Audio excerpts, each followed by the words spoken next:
Le jour se lève à peine sur Bruxelles et déjà des centaines de migrants font la queue devant l'Office des étrangers, l'organisme chargé de les enregistrer à leur arrivée.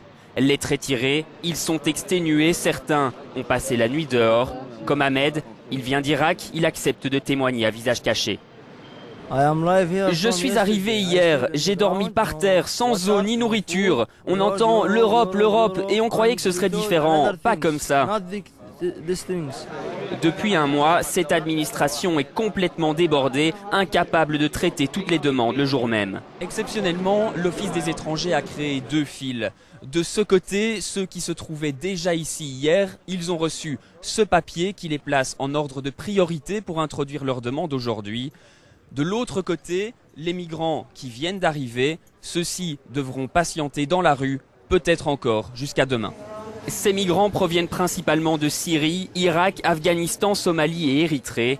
Ils pénètrent dans l'espace Schengen par 3 portes, la Grèce via la Turquie, l'Italie par la Méditerranée et la Hongrie par les Balkans.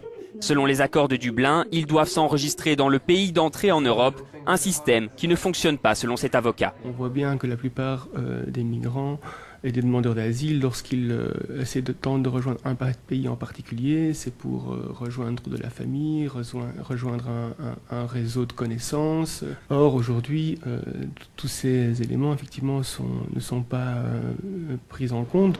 L'année dernière, 280 000 migrants ont franchi les portes de l'Union, contre 340 000 pour le premier semestre 2015.